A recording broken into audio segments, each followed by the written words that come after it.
back, audience. Hope you're doing good. In this video, I want to talk about culture and the deeper meaning of the culture and the significance of it, and how understanding the deeper meaning of culture can help you navigate this world in a better way. Now, of course, we're all going to have to go through each of our trials and tests. You can't escape that. However, having a little map can help you.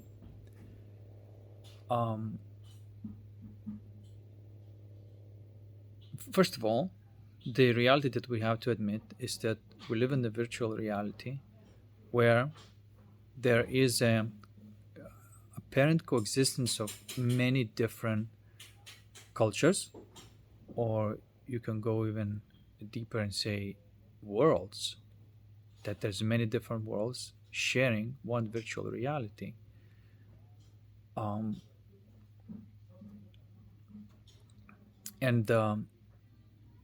How do you find your place in this world, so to speak, and at the same time have a right type of relationship with all other types of cultures, from the darkest one to the brightest one, and having a right type of relationship with all different cultures. Okay, now to define a culture, I would have to use soul, mind, body, meaning what you are in your soul. That's your soul evolution, and it's like how many distortions you have and how many you have alchemized, and so that. Then your mind and what you imagining with your mind. There's that, and the body, what you do with your body, and I should say body brain, not just body, what you do with physically, of course, and what you do with your brain. It's still part of the body, because if you notice, we live in a physical world where you need to do things physically to change the physical reality, and we live also in a digital world where the change is not it doesn't require any physical action to make changes there, but we live in this world also. It's important to recognize, but it's actually the same physical world split into physical and digital. Anyway, without expanding too much on this, my point is that depending of the arrangement of your soul, mind, and body, that's the culture that you're going to belong to. And there are a limited number of these cultures, and they all range from the darkest one to the lightest one. And just like in a video game, you can have basically a nomenclature of each single type of culture. There's limited number of them, and I haven't taken time to name them all, but there are limited number of these permutations of what exists. So there's limited number of cultures. Okay, so that's the first thing that's very important to acknowledge, that we live in a different worlds. And when you are trying to communicate with somebody who lives in a different world, if your vibration is one way and their vibration is another way, there might not be the overlap between you and another person depending on what culture you live. Okay, for you may be kind of unimaginable how the culture can function based on thieving and lying, and everybody pretending that they're not doing that.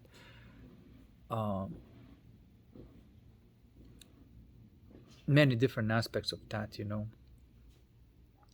And the darker culture has sort of consciously or subconsciously gets off on creating disorder. That's what they're programmed to create. And then the bright, I call them matrix and holistics.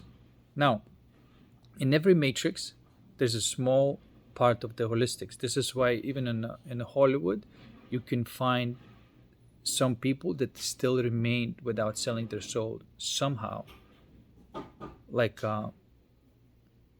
people like Keanu Reeves and some other people who, I don't want to mention, but who kind of got banged in the butt by the P Diddy. You know what I'm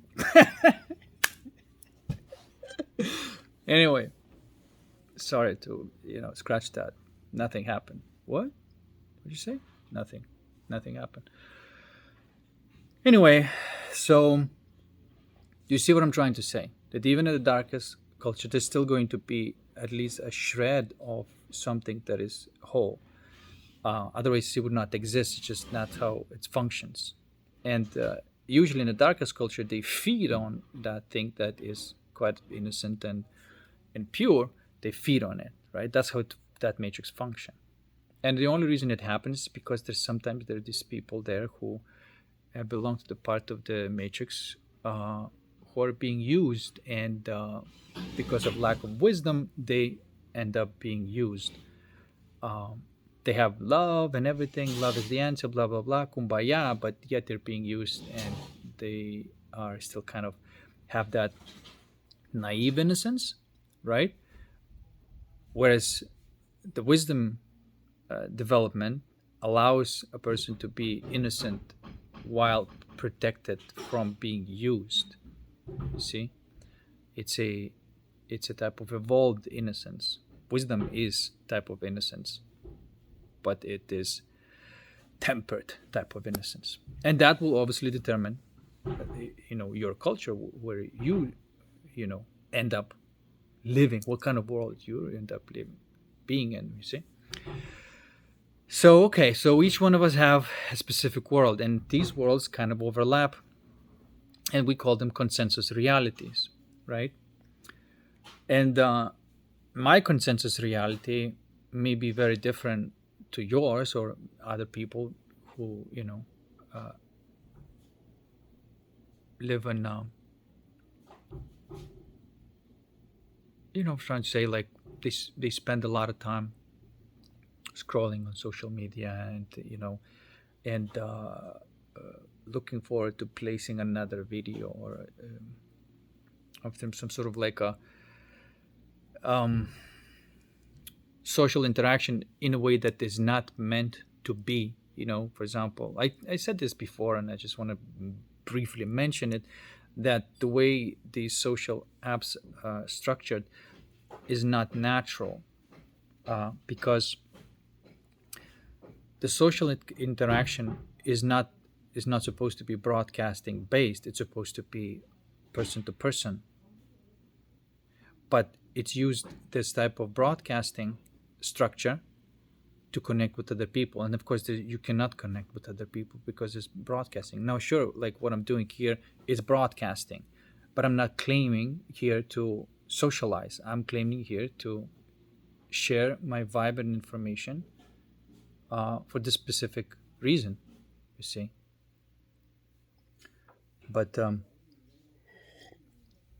and that's my culture, and I'm not judging other types of cultures. I'm saying that, like, they all exist, and from a certain perspective, from this global perspective, you have to say that they all exist not through anybody's fault. It's because that's just the way it is, and this reality permits each single one, for the sake of possibility of gradual improvement and graduating from one culture to another, like that, as your soul evolves, as your imagination evolves, and as your body activity evolves.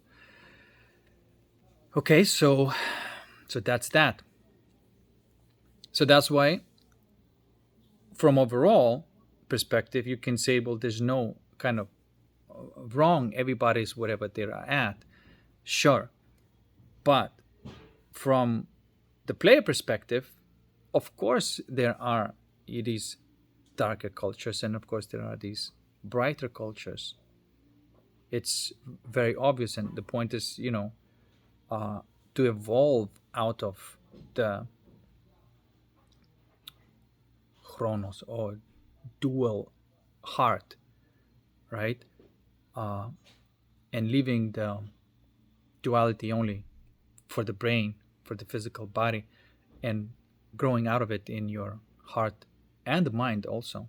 And I'm separating the mind from the body because brain has to remain in duality because it is necessary to navigate the physical reality. Okay. Now, and of course, in the physical reality, there, as you see in the nature, there's dying, there's sex, there's all sorts of things that's going on that is natural in the physical reality. It's not something that even the fear is natural in the physical reality. So there's certain type of okay, so let's just go into this from the matrix to the holistics. When you are kind of leaving the matrix, as you alchemize your distortions, you increasingly start realizing that the gravity of the source is stronger than the matrix, and then you say, "Well, I can't go back there anymore." And so then that's it. You're now on a fast track of evolving, living your life as in a sort of like a in a holistic way. Now, as I mentioned before, in the matrix, there is a dot of holistics that is necessary for the matrix to survive. As you're moving into the holistics, there's going to be the dot of the matrix as also necessary for you to survive, but it's going to play the role of technical world. Your skills are still necessary. Your survival skills are still necessary. Use of technology is necessary. Technology itself is necessary. These are all coming from the duality, dual world. And so, as you can see, there is no such thing as a complete elimination of the matrix. You cannot take down the matrix because there's a part of it that is absolutely essential for you thriving in this reality, in this physical virtual reality. So it is what's happening is the matrix is shrinking and it's being allocated to appropriate place where it's supposed to belong, which means never invading your psyche or your heart, where the duality does not belong. And as you are alchemizing distortions, every time it becomes more difficult and difficult for you to go into the state of duality, in the state of repeated thoughts and stuff like that. You're becoming more in the heart of being rather than some sort of motion and that is not supposed to be there in your heart. So the matrix is being repurposed. Your heart is sort of being purified, but at the same time, I have to say something important that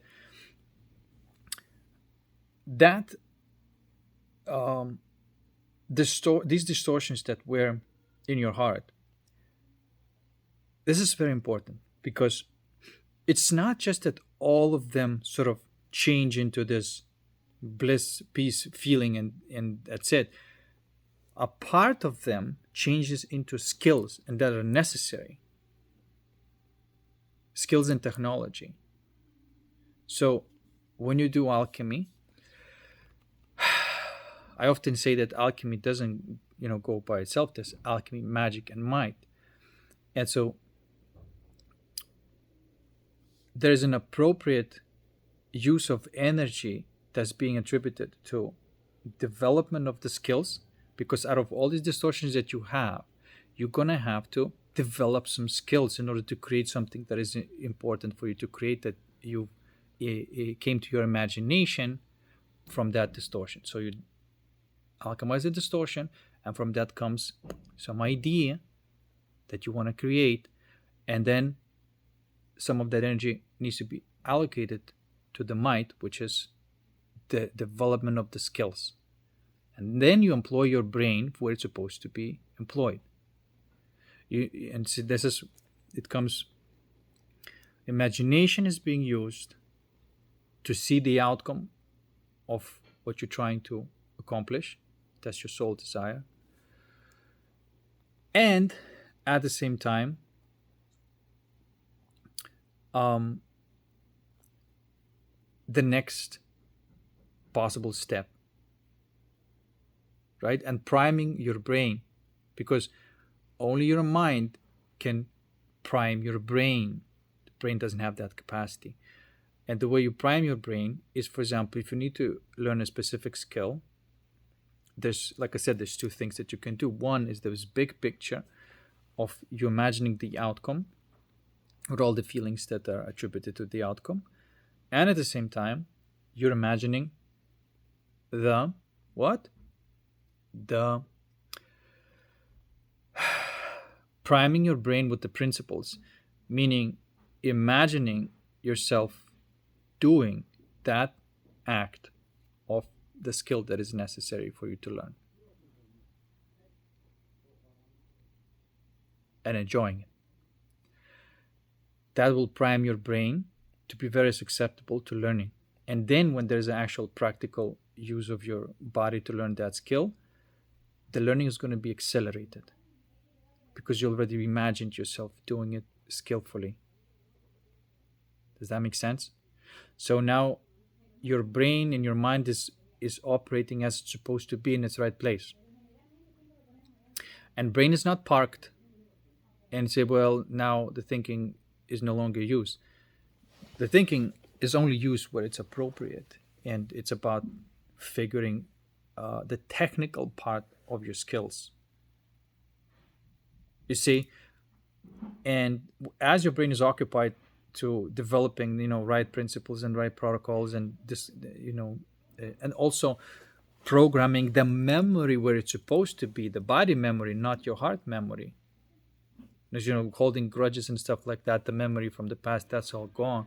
Now it's repurposed for your body memory. And so, for example, learning the move, eventually you learn so many times that the body remembers that move, and that becomes an ingrained skill in your body. For example, in martial arts, I can tell you from my experience that whenever I do a specific technique in competition, I never have intention of doing it. It just happens, and that's why it's kind of become successful, because it's a perfect timing. Everything, it just happens. My brain just fired up the move in a specific timing that my heart sends as the right timing to initiate that move. So therefore, everything has to be already pre-programmed for that to happen. This is what I think that Mike Tyson said, and not just Mike Tyson, but there's this observation that when you go out in martial arts competition, the fight is all done.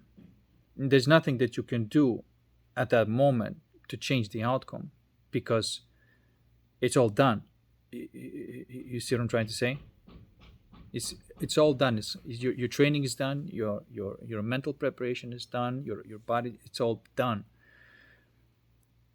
Any kind of trying to change your organization is just going to be detrimental to your performance. This is why the thinking stops, and just instincts takes over. And that's it. And if you are thinking while fighting, then that's not a good sign. Then you are not being in the present moment. You got to be completely trusting that moment, that whatever you've learned, that's what you got. You're not gonna invent the wheel during the fight. And anyway, that's just my illustration of basically what you would call a talent development. Okay. We all come with a certain specific talent, which is our soul desire. It's not a coincidence why we're talented at that, because that's what our soul wants.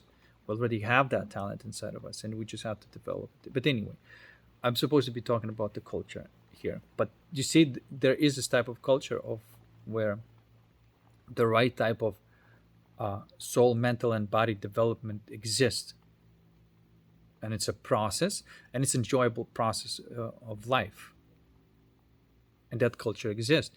And that culture is not sort of claiming to be perfect and ideal, but what it is claiming that um, the right use of consciousness is being used, as I should say. Right now, and I have to say something. So how does this type of culture coexist with all the other cultures? And in my experience, I have to say, because this naive innocence is not wrong. Like, I've it's almost right thing to do, because a lot of times I trusted people by default. I gave them a benefit of doubt by default. I have no idea that they're going to betray me, or or lie or cheat or whatever. Right? I had no idea. Only after I realized that, oh, I see, I can't just throw away my trust willy nilly. It has to be right type of feeling, and that innocence must be protected. And of course, realization is that you cannot do anything with your brain. That is basically who you are in your heart, and the only way you quote unquote get there is by alchemizing those distortions that led you to trusting somebody who you're not supposed to be trust. But the very fact that you are now in a position to alchemize that was because you have trusted somebody that you're not supposed to be trusting in. Okay, it's like that. So the only way, actually, the best way to evolve, obviously, from based on this, is that you go out and you trust everybody by default. You grow the fastest this way, because then you immediately see, okay, that's that. You test everything out through your personal experience, and you alchemize everything. And so this is how you grow in wisdom. By being a fool, you have a capacity to end up being a sage. Now, in the end, you still, you know, um, uh, you're still sort of like, retarded, but now you're sort of like a wise retarded. Very wise, you see. And when I say retarded, I mean like silly, joyful, and goofy, and whatever. Like, like that childness does not go away. That childness, I don't know if childness is the right word, but childishness is protected by the wisdom, if you will. Because the point is not to rid of that. That's the ego path, where you are basically saying, well, if I'm innocent and I get hurt, I'm just gonna build up the big ass shell around my heart, and so then there's no joy anymore, because where's your childishness? It's gone. The childishness must be protected, but it's not supposed to be eliminated. This is why, like, this idea, which is a horrible idea in some cultures, that say, well, the boy must die. It's like the boy must die. In order for the man to be born, the boy must die. And then, of course, if they follow through on this, they kill all the innocence from life, all the joy, and they become this boring, dry adult that is basically useful for nothing. But anyway, from my perspective. So, again, I'm saying something that, from overall perspective, everything is permissible. Okay, so there's nothing that we can do. You cannot fight that reality. It's like, oh, how could possibly this type of world can exist in this reality? It's permissible, but it's also permissible to evolve out of it and go into the more holistic way of life. This is why I said that you have to be okay with, as long as you understand what the hell is going on in this reality. You're not trying to fix the lower ones, because this is how is you're going to be dragged into them. And this is the true meaning of do not cast your pearls against the swine. You're not here to eliminate the darker cultures here. You're not here to do that. You're here to cultivate your own, and that gives the most gravity for all the other ones to start evolving.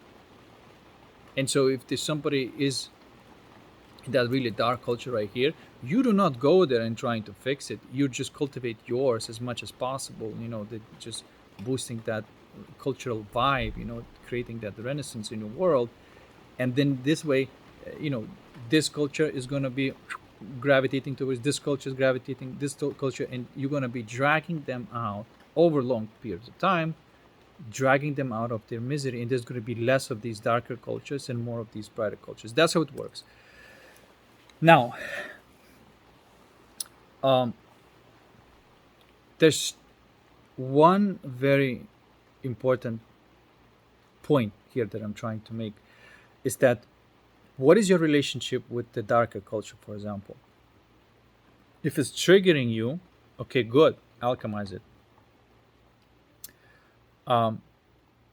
But it is to alchemize in the fact that you can be around these types of people without being triggered.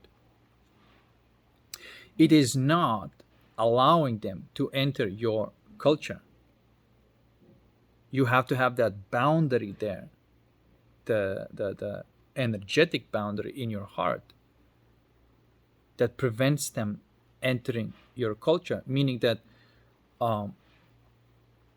the beliefs that they may have, and sometimes you may even feel it, you go into these people, and then these thoughts are trying to enter your mind and saying all sorts of nonsense things. Like if you let that happen, then you are not doing your alchemy right, and now you're being pulled into the matrix culture, you see.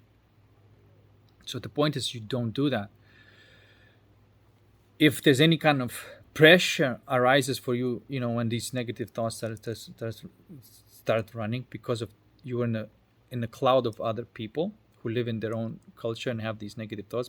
I mean, sure, you can see what they're thinking, and all the insecurities they have and everything, because these are not your thoughts. It's you just entering in a hive mind of what's going on.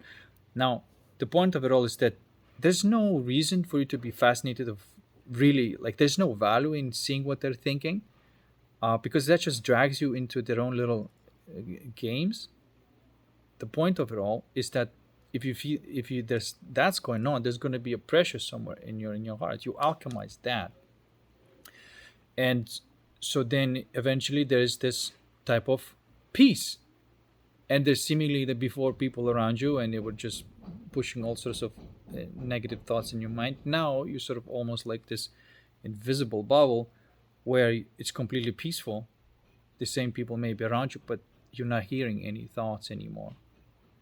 And the pressure that was there is alchemized. And this way you can remain in your own culture, in your own universal mind, not being affected by the hive mind, yet you're sharing the same space with other people as well.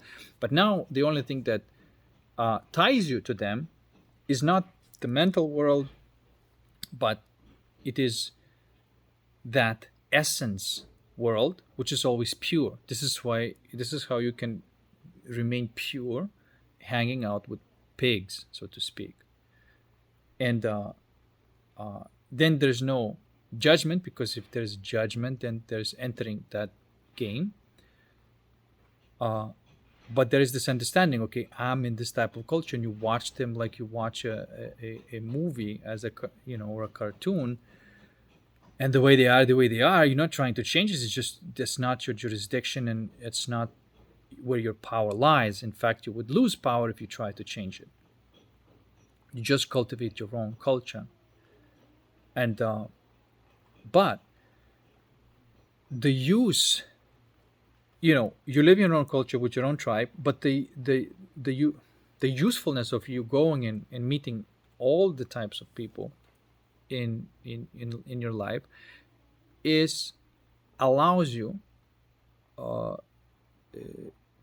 allows you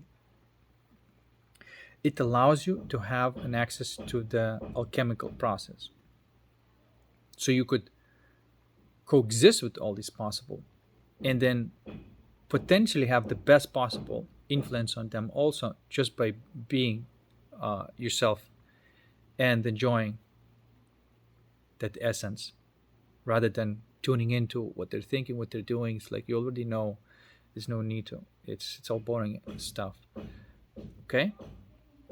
So, but they don't enter your inner heart. In fact, nobody can enter anymore. They have to be at that type of vibe to resonate with you. You see? Then you have these wisdom wise boundaries that is energetic, that allows you to remain in the infinite while in the temporal. Okay. And who can join your tribe, so to speak, or share the culture with you? The people who are allowing themselves to go into that infinite. Then they can communicate with you. Then they can be in the same vibe. But you're so rooted, the point of it to be so rooted there that no one can take you out of it. That's the point. And I have to say something here, is that the way we use the word empathy, the way we use it, all of it is nonsense. All of it, you by having empathy, the way we use that word is basically opening that incorrect openness in your heart to let other people who may wreak havoc in your heart. That's empathy, is an incorrect openness, because if you're empathetic, you're gambling, because empathy is gambling, because you may see somebody who's genuine, but empathy doesn't have any that type of intelligence. It's innocence, it's naive innocence. It opens up to anybody. It's like, no, I believe they can change, all that nonsense. And it's just like they keep on dumping the crap in you because you have that hole that you have not patched up correctly. And that is what we call empathy. So in this case, that's what we call empathy. All of it must be alchemized, and the boundaries are set. And then only when a person is absolutely genuine and authentic, then there's this natural sharing of energy. There's always going to be an equal exchange on an energetic level, because of just the way the boundaries you have. And no energy vampires can mess with you anymore, because you don't have these empathy holes, or you see. And this is why I say that people talk about narcissists and empaths. They both are dark. Narcissist doesn't have a capacity for love, and empath doesn't have capacity for wisdom. These are just two forms of darkness. Okay? And I've never met a person who calls himself empath and is not a dysfunctional person. They're all at some point, because once you realize how everything works, you don't call yourself like this. You don't call yourself anything. You just are what you are, and that is a basis of the feeling. And then you immediately see how stupid it is to call yourself anything. How you create an image that is not really you. How can potentially that image be a vulnerability for somebody to steal your energy? And so that's ego, basically. Okay? But on another level, like I said, you do what you gotta do. right? Because since you're watching this video, you must be interested in playing this game of life the way it's meant to be played and recognizing all these types of cultures. But from the big picture, like I said before, it's all cool. Like, don't try to change them, right? If they want to call themselves empaths, let them call themselves empaths. They're at that stage where they're still learning, and they're not going to listen to you because they're still in the belief system. But the more you cultivate your vibe, the more they're going to be pushed and pulled into learning the lessons that they have to learn through breaking down their ego where it's no longer working. And so practically what happens is that this type of person would be getting off on the fact of whining, complaining how narcissists is abusing them. And so that victimhood, that, submissiveness, which I separate very strongly from devotion. And so when I use the word surrender, I do not mean submission, because submission is still not real, surrender, because you're submitting to something that is profane. You see, and so I don't consider this a feminine value, if you will. Devotion to me is a feminine value, the real devotion. But submission is just a woman just trying to fit in with the dysfunction in the world. She's not really being a real rebel against the matrix. She's just going with the flow because it's easier, and she still might be scared of the real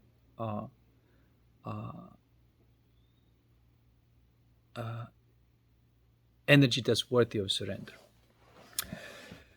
Okay, so that's my little rap about this.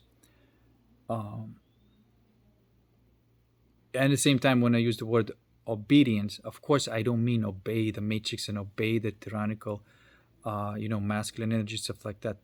I mean that you're gonna have to obey one or the other. You're gonna either obey this type of structure, which is ego based, or you're gonna have to obey divine types of structures.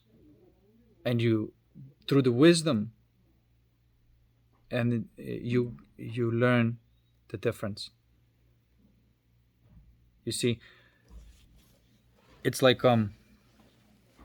but you say why the person would submit to that, because that distortion is still there, and they get off on the fact of being submissive to that type of influence. They get off on the fact, and you can see in the sexual kinks sometimes, when people just literally get off on the fact of being submissive or being dominant. They're playing out these roles in a direct way, and it's basically saying, I get off on the fact of dominating, and the other side says, I get off on the fact of being submissive.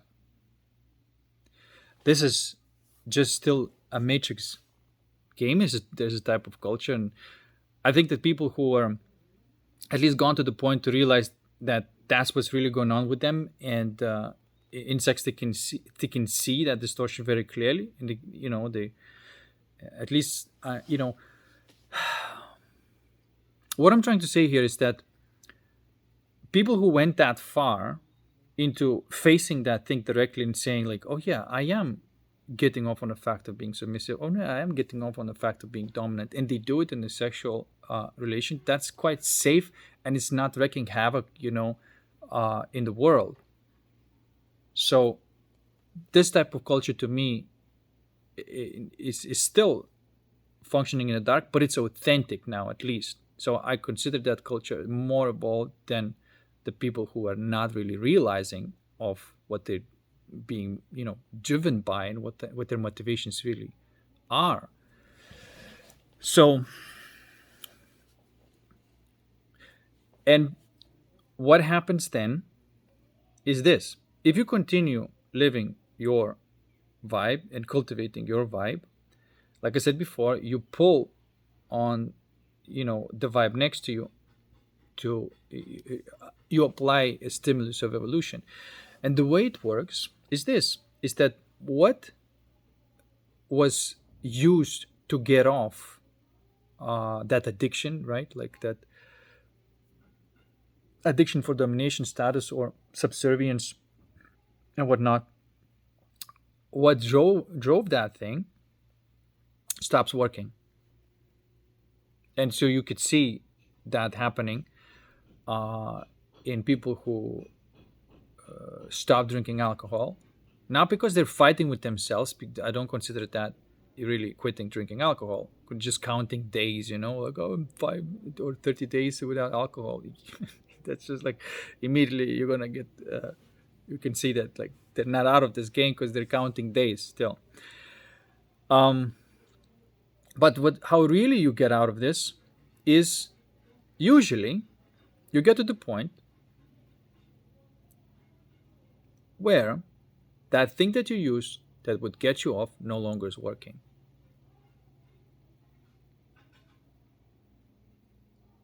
Okay? And when it's no longer working, now you don't have anything to do. Like, how then you're kind of forced to face in the right direction because the thing that you use to pacify that is stopped working. So now you're in this situation. It's like, whoa, it's not working anymore. Now you have to go through this breakdown that was way long overdue.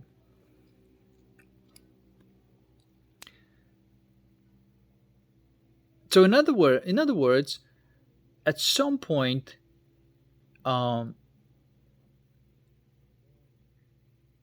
that type of energy of truth or the real power is not really asking for, uh, you know, opinion of the ego, so to speak.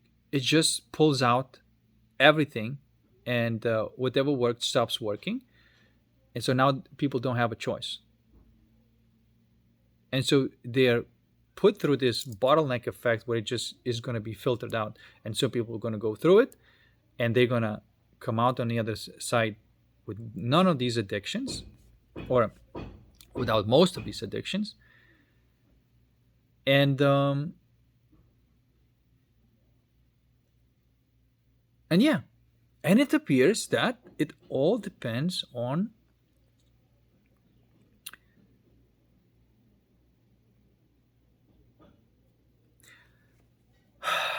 it's like this structure. I can see it in my mind. I don't know how to explain it, but there is this structure that the best possible contribution that you can make in this world is stop trying to fix it, stop being like this bullshit ass savior, and create as much joy as possible. There's real enjoyment within your essence and in your life. Alchemize everything that is dark and just basically living that direction. That's the best possible contribution because you're gonna start seeing people, whether they like it or not, changing. That's what the real father does. It's not going out there controlling the situation, but it's bringing so much power, so much of that wisdom in vibrational reality that all the bullshit kind of burns away. And that's what causes other people to no longer enjoy the things that they used to enjoy. But I shouldn't say that enjoy. No longer embarking in pleasures because they stopped working. And then they have to find the true enjoyment. And that's the real actual education, because the word educo means draw from within. Doesn't mean to put it inside. This is why information, you can give information to the people who are like that, and it's not going to change.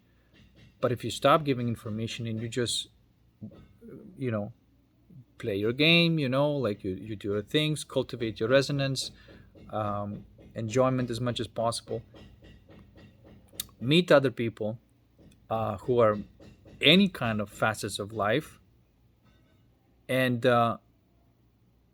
alchemize the energies to find your position with anybody in your world, but without any kind of attempt to judge or change that person.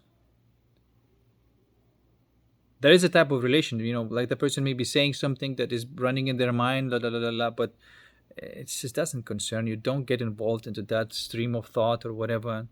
Just stay in your essence and alchemize everything that is there to alchemize at the root cause. And they will run out of these things to say, and sometimes they may say something, uh, you know, they have to say a word, and people are going to start talking like they're, you know, like they're, I don't want to, anyway, they will start talking in a more coherent and harmonic way. They're going to have their own realizations, not because what you said, but because what they realize by changing their vibe.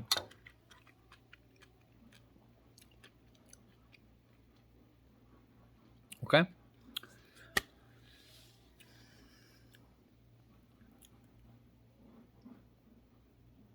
So you are here to cultivate your culture, and even the word cultivate is part of culture. And the word cult, right? It's became to denote the culture that is dysfunctional. You don't want to be that. You see, you want to be, you want to have your culture that is healthy. That's what you want. And I'm doing my best to describe of the process. And if you are living in this direction, you're going to recognize this immediately. Okay, I'm just sharing my own experience and my own realizations as I go through it. And very costly lessons, you see, like, and they cost me a lot of energy, money to learn these. But what I've gained in my heart is invaluable because it's permanent. You see.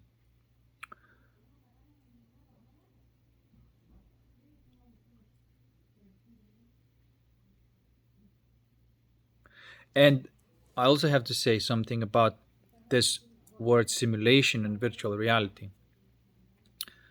Sometimes people use that word simulation, and simulation implies that there is something that is being tried out, right? That is not really prime reality, but it's just we're trying it all out. We're simulating it.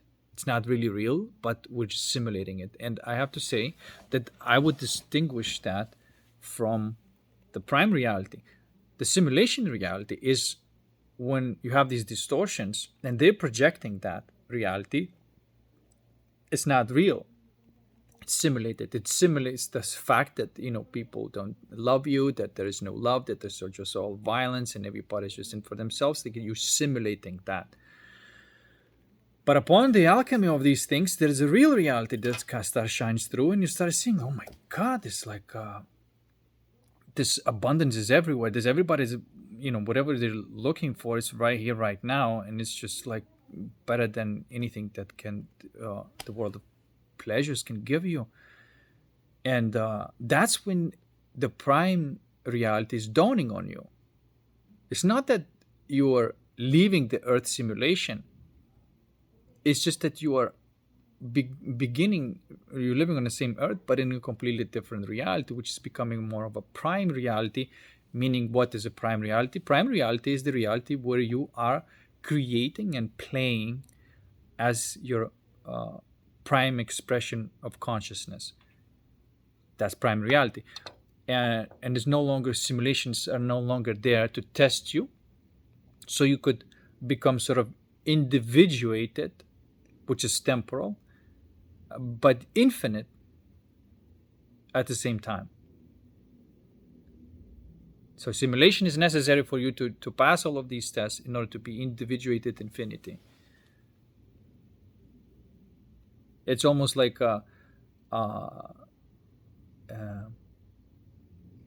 you literally become God with the character. You know, and In other cultures, they say, "Oh, don't be bothered. Don't you know that you're God?" So no, it doesn't work like that. Just because you say that you're God, it doesn't mean there is a. You gotta go through the entire uh, testing. You see, by using the tools of courage and surrender and knowing exactly what to use when. In my experience, no one can do this. No one can become individuated infinity if they have not gone through this quote unquote simulation. So I just want to say that there is actual real capacity to create your reality that comes from the soul, and creation of reality by default, which is a simulation. And if you are in a simulation, and if you're not playing the game right, which is you have to cultivate, not cultivate, but use your attention and awareness in the right way to start, living this, start developing your consciousness. If you're not doing that, then it doesn't matter what kind of uh, thing you believe. It's still going to be belief. It's not going to be a real thing.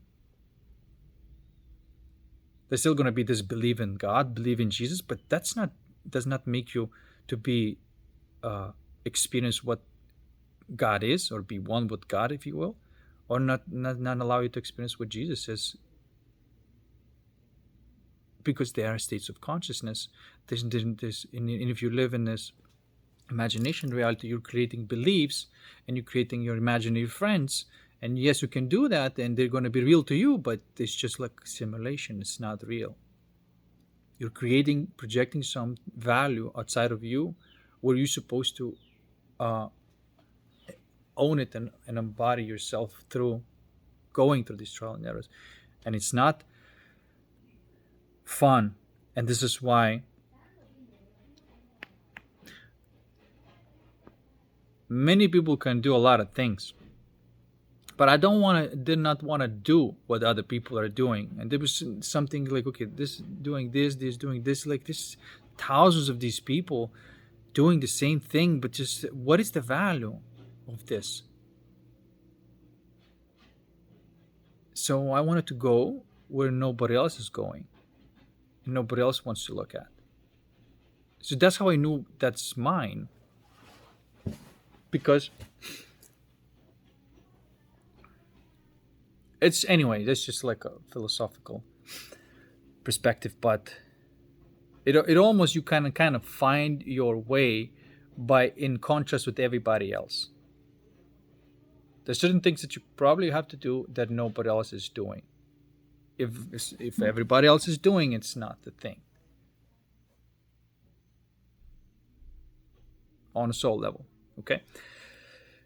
So if you see outside you that people are kind of running around with like a headless chicken, and then you look at it, it's like, what the fuck do they want? What are they doing? Are they making money? All right, fair enough, they're making money. If they have money, it's like, what the fuck else do they want? And they always want something that they have not really questioned it, like why is it necessary, or whether it's based on the reality in any way. So they live in these layers of these cultures, and but yeah, like I said, overall they're all permissible to be here. Okay. And if you get to the point where you're kind of in a harmony with all of them, and none of them trigger you, and you cultivate your own resonant reality, then you are at very, very interesting point. Like, you have not gone to the place where you're like, oh, I already arrived, because that's, again, it's just an, you know illusion. But you did got to the point where there is a continuous unfoldment of this infinite into the temporal. You were in a position of creating your reality and playing for real, not just imagining that you do. And there is this point that you kind of arrive by tuning, really, by feeling those negative things and moving between that thing that you're experiencing and the background is and you sort of like get the hang of it. And so you rest into this betweenness of things. You get used to being in the betweenness of things. That's where the infinite is. And when you settle in that betweenness, in that infinity, you are in the process of unfoldment from the infinite to the temporal.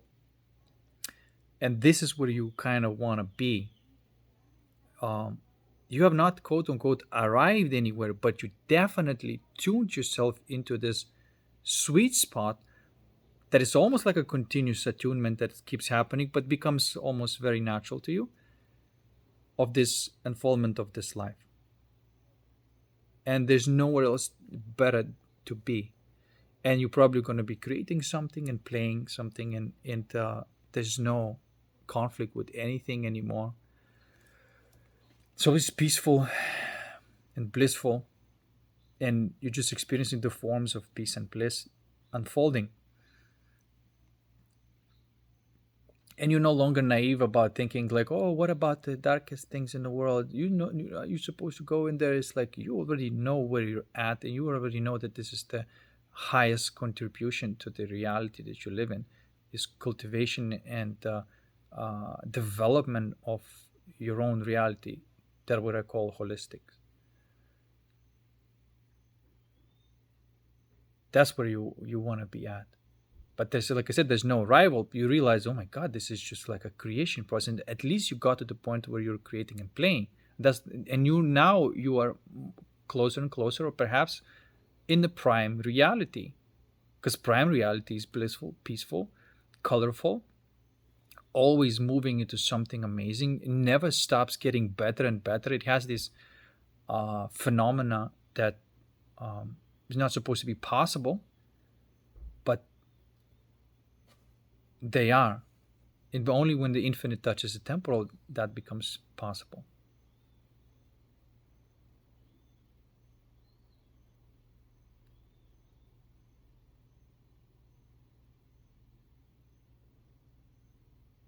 And this is why it also explains this not involvement.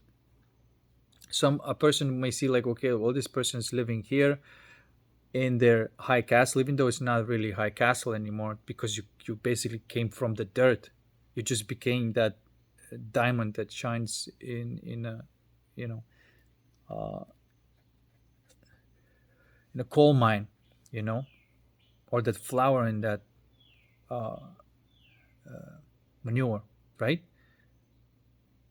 So you're not in a high castle, but you still are can no longer become a coal. You can no longer become manure. You can be anywhere, and you still remain what you remain. And the reason you remain what you remain is that you do not get involved in it anymore. You understand that? You see, because if somebody would look at you and say like, hey, why aren't you empathetic to this person that is like asking for money, for example? Why aren't you giving that person the money? Don't you see that that person needs help and whatever? And so that's just like the eye of the observer that is not really understanding, or is not coming from the infinite and seeing that perhaps that person doesn't have good intentions at all, that money is not going to go to helping that person, and you're just going to be fueling the disaster and disorder. So therefore, that person who observing this from the side, who does not have a big picture perspective, the person who is actually lives in compassion may appear to be cold, but they're also welcome to give money. They're also welcome to see what it's like to be empathetic to the in an incorrect way, so they could then get the feedback and start growing themselves. And only then they will understand the person who lives from the state of compassion and not empathy.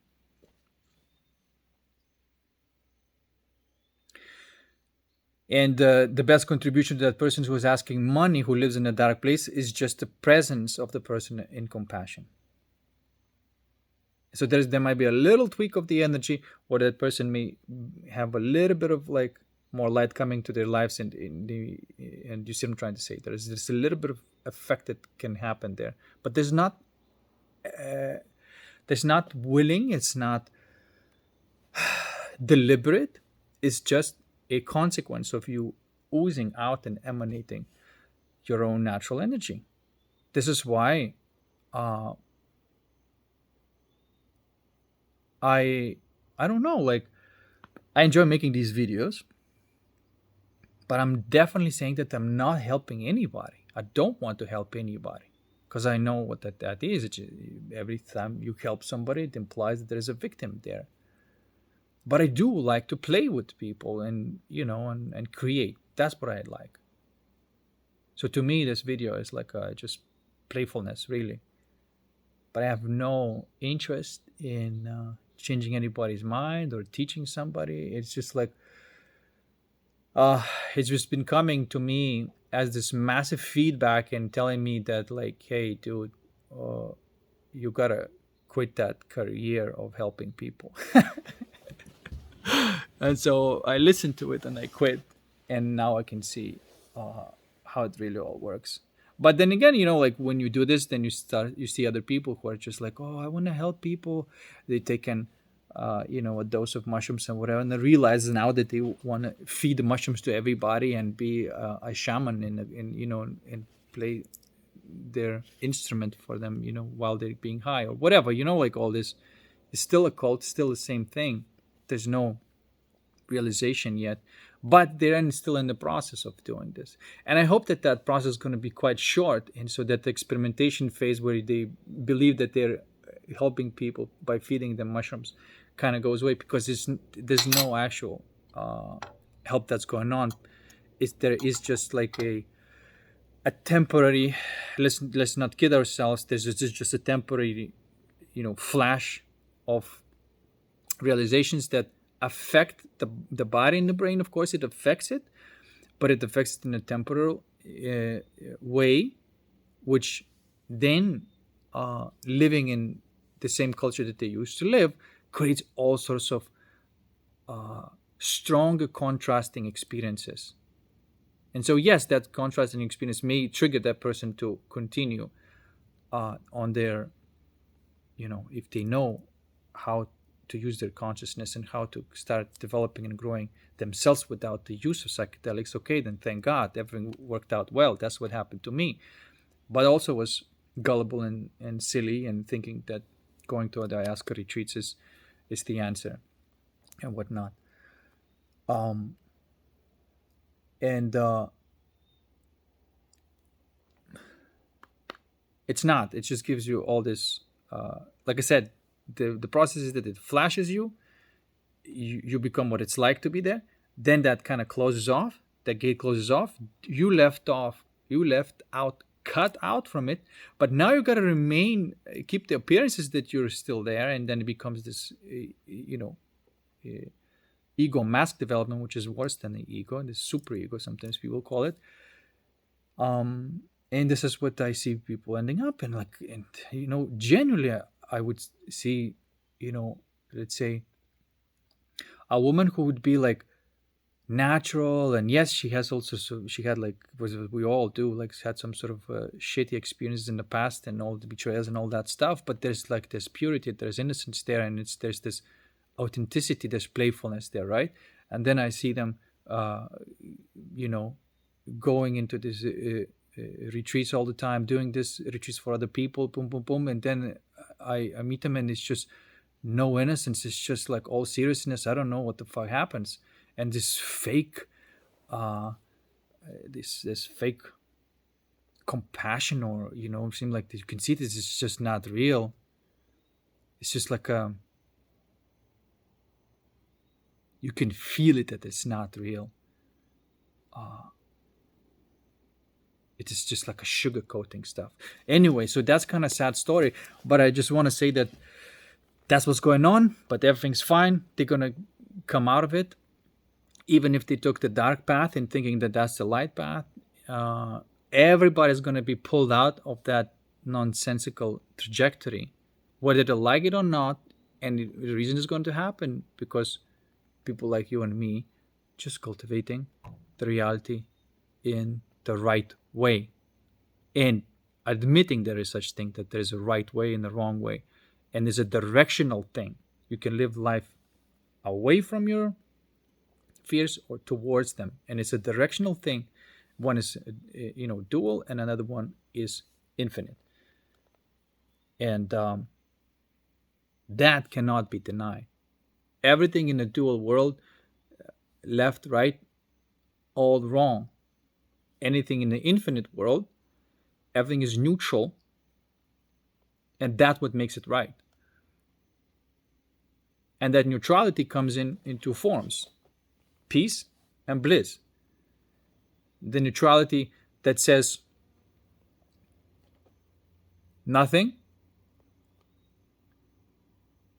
it says no. That's how it still communicates to the reality. It says, I don't want this. And I don't want this because I'm completely peaceful with it. And there's just no emotion, no feeling there. It's just peace. If the peace can be the feeling. And so that you say no. And the passion, that neutral passion, the intensity, the bliss, says yes. And so this is how you can navigate, you see? And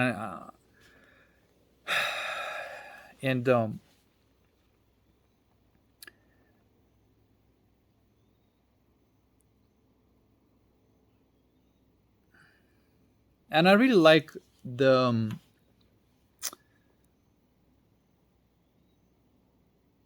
I don't want to. I think I'm expanding it too much. Anyway, that's enough for today. Okay.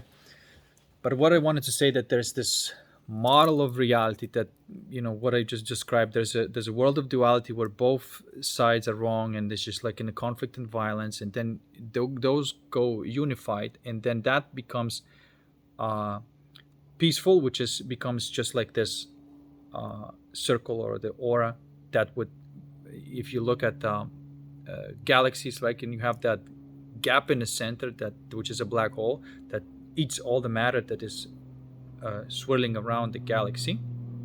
These are planets and solar systems that just go into the recycling, and this gamma uh, ray burst is actually then creates the new matter, and it comes back into this disk like that. That's what it works. That's why everything is infinite. It just gradually is growing in quality as it's going. Okay. And what you do really through this whole thing is you don't get to the end of it. It's like, you just get to the point where there's this black hole, and there's this neutron star shooting the gamma rays. You become this black hole and this gamma star shooting rays. Okay. That's how I would describe it. And what does a black hole do? It's complete nothing, complete stillness. It says no to the old matter. It just basically evaporates it. It says no to the old matter, and the past is always, you know, outdated and not ideal, and simulation based, as I said, right? And then that's why the peace says no about that thing that is matter, whatever that event is or whatever. Peace says no to it. And then the gamma says yes to something new that is going to come into your reality. Okay? And so you essentially, in your heart, is like that galaxy, observing it, everything's going on, deleting the old matter and creating the new in the process of creation. And then because you can also be that and also be the little character on the planet, you get to be that, and you can see what you've created as this wholeness, as this absolute, in the form that could be experienced from your own little perspective to human brain. Okay.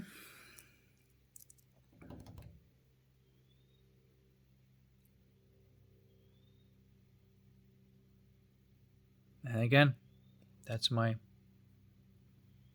take. I just expanded a little bit more, but anyway, I just wanted to say that The culture is probably, where we are on that disk. That's what it is. Like, if you, the way I say centrifugal force is the force of matrix, and it's always trying to pull you back into that. And then the gravitational force is source. And so everything is the way it is. It's always doing what it's doing, but where you are focused, that's what you're experiencing. And so the point of the alchemy is to keep alchemizing, so matrix can no longer pull you back into the matter in your heart, and so you remain in that center, and you're experiencing everything. And now you can see all these other layers, and how it all works, but from this ultimate perspective. And that's it. And it's just there's nothing else to do. Then you just live life by creating and playing for real, but not hallucinating anymore that you are doing that. There's no more beliefs anymore. And yet, it's still a culture.